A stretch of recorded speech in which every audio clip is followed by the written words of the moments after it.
Hello and welcome to the Real Sex Education After School. I'm Diggory Waits and I'm joined as ever by accredited sex and relationship therapist Cate Campbell. Hello, Mum. Hello, Diggs. Hello. I did that as fast as I could again. And I don't think anyone could understand what I'm saying. But we are here. We are back. We're doing more questions that you sent in to us. We're at the RSC Pod on Instagram, TikTok and X. Formerly known as Twitter. Thank you. It's really odd that because, you know, you were the one that started doing that, and now I give you the chance to do it, and you forget every time. No, I don't. I'm just expecting you to do it, and then because you just put your head forward, and I think, what is he showing me his nits? You know what is going on? Oh God, I had a lot of nits as a kid. That was bad. Anyway, nits aside, don't just make a face at me. Did you have to say that? I got sent home a lot from school. It was really bad. Sat in the bath. Combing through your head. Yeah, exactly. They had a great time in there, though. I think we had a real thing going on, me and them. Yeah, I think there was a whole town living there. There was. It reminded me. There was a cinema, town hall, an airport. Yeah, they were loving it. They did. Yeah, a big. Does this make sense? A big sort of export of knitted clothes. Oh gosh, yeah. Is that good? Does that work? Does that track? Maybe. Okay, anyway, we answer your questions. Mum's an accredited sex and relationship therapist. Let's get going. Oh. Why is my peens hurting? Your peens? Yes, they've spelled P-E-I-N-S. Let's imagine they mean... Peens. For background knowledge, I'm 18, male, and I got my first GF, 18, female, about 3 months ago, and we have become sexually active. And recently, my peens has become very sore after I have sex or masturbate. Masturbate spelling correctly. And I can't find anything to help on the internet about why this could be happening. Admittedly, I'm a weak-minded teenager. So I haven't... Sorry. They've literally written this. Sorry, the punctuation is really hard to read as well, but here we go. Admittedly, I'm a weak-minded teenager, so I haven't stopped being active, and now it doesn't feel as stimulating when I have sex or masturbate, and it's scary me, and I'm afraid to speak to my dad about it because he doesn't know I'm active, so I don't know how to set up a doctor appointment without him knowing. My plan is to just give my peens a break for about 3 weeks and see what happens, because my mind just needs to be set at ease, and I need to know if there is a problem, and I just need to speak to my dad so I can get medical assistance. Also, we have ever had sex without a condom. We were both each other's firsts. Man straight. Oh. There we go. Sorry, hard to read that one. But what have you got for him? Well, I wouldn't wait, and I think I might be tempted to go to a sexual health clinic. You don't need to, if you can't talk to your dad, you could talk to your girlfriend and see if she's having any issues as well. Because, I mean, it might be that you're having a lot of sex and it's bruising you or in some way making you uncomfortable. You could be allergic to spermicide in your condom. You could have picked up some sort of sexually transmitted infection. It's possible, even with a condom. Unlikely, very, very unlikely. But you know, I mean, so long as if you've had absolutely no other sexual contact, are you washing often enough? That's the question, because you do need to. You know, if you've had a condom on, you do need to wash pretty soon afterwards. You know, because it can be irritating. And if you're sexually active, you just need to be washing anyway. Yeah. So, you know, I'm sure this is nothing to be worried about, but it is good practice once you're sexually active to check in at a sexual health clinic regularly. And I guess they've given us the context of it's sore.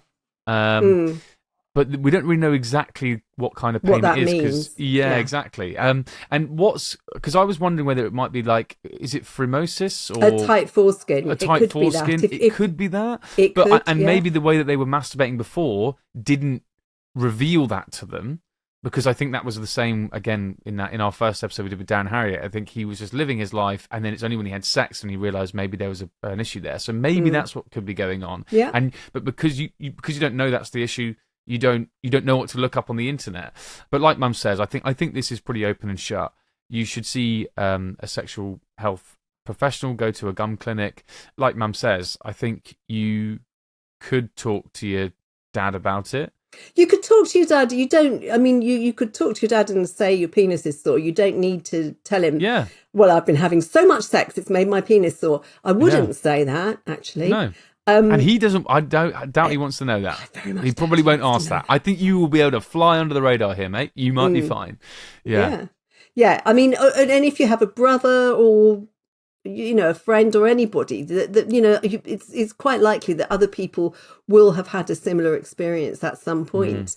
Even if there was a nurse at school, I know that sounds unlikely, but there might be, and it might be that they've got more information than you think. But sexual health clinics are lovely as a rule. I mean, the people are very, very nice. Yeah. Well, I remember, maybe we're going to tell this story now because I was on a podcast recently where I talked about this story, and Mum, it involves you as well. But oh dear. Yeah, here we go. Are you ready? Am I allowed to tell this? But I was a little boy once. It was back in 2014. I awoke one morning. There was a rash on my penis that I was like, what is this? I'm terrified. I contracted something. I don't know what's going on. Obviously, my first port of call was the woman sat downstairs working away in her study, my mum, and I went to you and I said, Mum, I'm worried there's something on my penis. And you didn't say, how much sex are you having? You didn't say, drop your trousers, boy, I'm going to take a look. You said, right, describe it to me. You looked it up on the internet, you showed me some pictures, you said, which one did it look like? And I said, this one. You went, okay, cool. We're going to look up a gum clinic for you. I'll drive you there on Thursday when it's open. You go in, you do the thing, all you, and you tell me when you're done. And I came out and you said, you're right. And I said, yeah, I'm good. And then they came back and they said it was nothing to worry about. The rash died down and I was all clear of all the things they tested me for. And with these places, these people, your dad is the same. Your dad wants to help you. When you get into the gum clinic, they want to help you. They don't want to make it awkward for themselves either. They're going to, the people in this scenario will try and make it as little and as least awkward as possible. So personally, I would say, talk to your dad, get them to help you. And listen, you're going to be all right, man. You're going to go to this gum clinic and everything's going to be okay. And you can keep having great sex with your great girlfriend. No. Sticking with the young chaps here, we've got this question, which was actually posted as a comment on one of our videos on Instagram. But then also they followed it up with a direct message on Instagram. And the comment got a lot of responses to it. But I'd be interested to hear what you have to say for this. This one says, hi. I'm 17 years old boy and I imagine male, never kiss girl. What to do? So tell me, what do you think this person is asking? I think this person is asking, how do I kiss someone? Oh, well, I refer you to our episode on how to kiss. How to kiss properly, yeah. Yes, you can practice on a kiwi fruit. Yes. Most humiliating thing that I've ever done. Watch that on YouTube as well. That is fascinating watching. And to be honest, after that, you'll never want to kiss anyone. So you'll be fine. Or eat kiwi fruit, to be fair. No. Yeah, exactly. Yeah. But seriously, I guess that means you want to meet somebody and you want to kiss them, hopefully, and probably more. Yeah. But let's walk before we can run. Well, but this is something that that you just have to wait for. You just have to wait until you meet somebody nice that you like enough to kiss. Yeah. And, and obviously make sure that they're okay with being kissed. Don't just lunge at them with your tongue out. Exactly. But also, you're a 17-year-old person. Maybe you could try. You've got Instagram. Some people say that's the greatest dating app there is. I've never really got into that. People say sliding into people's DMs and stuff, that's never really worked for me. But you could try dating apps, that sort of thing. And that way, that's you create your profile. They like you, you like them. You can chat on there. Gosh, that is running before you can walk. I think I would say at this stage, just who's in your community. Who do you know? Do you know any girls? Because this is what I'm or boys, whatever you're interested. Yeah, whatever you're interested in. They want to kiss a girl specifically, right? But I mean, yeah. But I don't think it's too crazy to to go on dates though. At 17, Well, no, you can no. have I think you should be going on dates, but I mean, not you should. But I mean, I don't see any reason why you shouldn't. Yeah. What I mean is, it's a big scary thing though, going on your first date. You know, sliding into people's DMs and Yeah. and you know, setting up meetings and chatting on Tinder or something. It's another skill, and this is somebody worrying about the skill of kissing and about the opportunity to kiss somebody. So maybe. And I'm saying fast track your way there.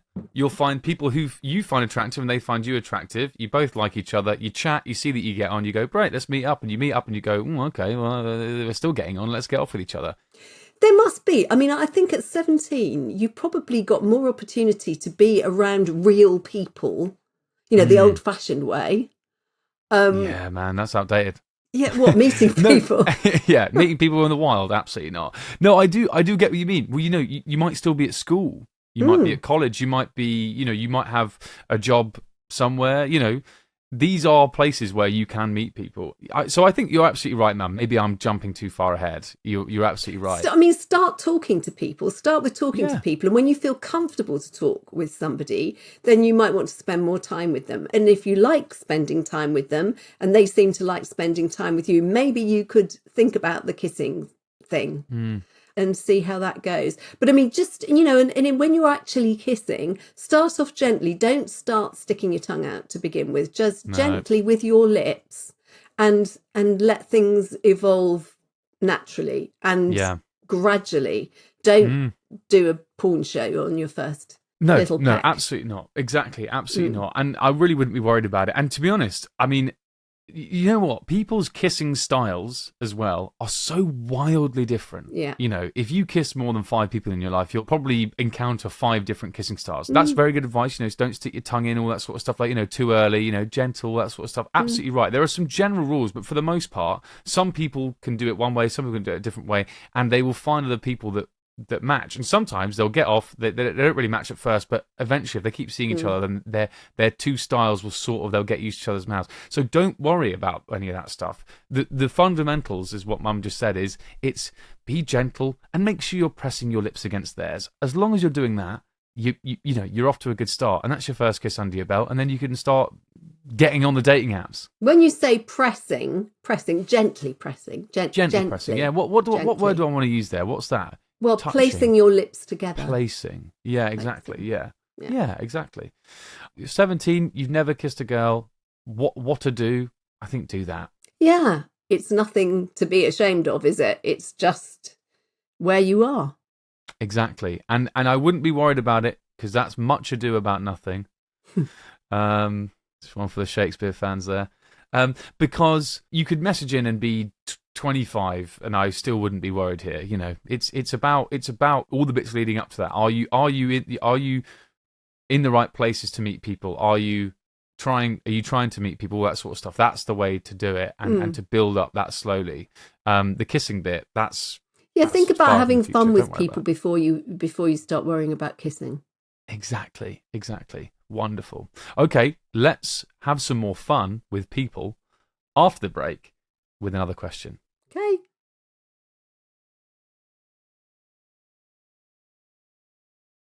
Welcome back to the Real Sex Education After School. We've got one more question for you. This one is a doozy. Here we go. My question is a bit peculiar. I've been married for 15 years to my wonderful wife. We have kids, and we were going through a dry spell. It wasn't anything I was too worried about, to be honest. These sorts of things ebb and flow in life, and having kids and a full-time job aren't exactly helping. Out of curiosity, I bought a prostate stimulator, and it had much more effect than I anticipated. Besides what it should do, stimulate the prostate, good fun, 5-star recommendation, it suddenly turned me into a hypersexual horny teenager in a few days. While my wife enjoyed the sudden increase in attention, it soon became a bit overwhelming, and let's say that it didn't help my productivity either. Whenever I don't stimulate the prostate through Kegels or the toy for a week, it all calms down. Is this a known side effect of prostate stimulation, or is it something else? Prostate Piper. I hope the alliteration... Oh, yeah. I think they want to be known... They've written at the bottom, Prostate Piper. I hope the alliteration is good enough. Winky face. I think they want to be known as the Prostate Piper. heterosexual man. Well, yeah. Well, I wonder what made him buy that toy in the first place. Yeah, I mean, I guess I don't know. You know, you've got disposable income. You're going through a dry spell. I've got some time on my hands. Yeah, why not? Prostate stimulator. Prostate stimulator. Pipe Yeah, that absolutely. prostate. Well, doing something like stimulating your prostate is going to, well, sex in general causes release of dopamine. Right. And dopamine is a hormone that makes you want to do that thing again. So the more, it's like eating sugar. The more you do it, the more you want to do it. So when you stop doing it for a few days, I guess that kind of dopamine hit wears off. So that's probably what it is. I haven't heard of people being specifically very aroused. I mean, there may be some more hormone release because you're stimulating the prostate, so there may be a bit more testosterone around, something like that, which makes you more interested in sex as well. So the combination of the dopamine and the testosterone, I would imagine. But if there's anybody who knows about this, tell us, because that's what I would think would be the cause. But does it matter if you're having fun? Just carry on. Well, listen, I'll level with you all here. I've never had a prostate orgasm, but I've been told reliably they're fucking brilliant. Yeah. And, you know, we had Zachary Zane on the podcast, which is an episode I love to reference, the pegging episode, where he was dating someone and she was like, oh, have you, do you like butt stuff? And he was like, no, not really. And she was like, oh, have you had it? Has it been done well? And he was like, well, I've tried it and I don't know. And she was like, well, let's us try it. And he was like, oh, okay, maybe, like, whatever. Anyway, long story short, they tried it. And it got to the point where he was like, I can't have sex without it now. And, he's been pegged from pillar to post. And he's had a great time. So, and he was like, yeah, it just became this amazing thing that at first, he tried it and it didn't go too well because he didn't do it properly, always, with the right lubrication, all that sort of stuff. And the right warming up to it. But, now loves it. And so this person, it might be the same thing. It might just be like any other sexual thing where if it's new and it's novel and it feels really good, then that might just make you want to do it. Yeah, of course you want to do it, and it's exciting. Just like when you were a horny teenager, let's say, and you had your first sexual experiences. In some ways, it sounds like you're having your first sexual experiences, at least of this kind, in the back passage, and it's going to turn you into a horny little teenager. It sounds bloody brilliant. Just worried for your wife, though. She sounds scared for you. But apart from that, it sounds like fun. Well, prostate piper, keep on piping, and keep on piping everyone else. Keep piping away, and keep sending us your lovely messages and stuff, including your New Year's resolutions, sexy ones, relationship-y ones. We want the whole lot. By all means, send them into the anonymous Google form. We're at the RSC pod, all about that stuff. Keep reviewing us on Apple Podcasts. You've got to go to our show page and scroll to the bottom, but you'll find it on Spotify. Handily, it's like right at the top. Give us a cheeky 5 stars. We'd absolutely love that. If you're on YouTube, subscribe, comment, all the things that help. And guys, just keep piping and having a great time. And we will see you back here next week for some more real sex education. Bye. Bye.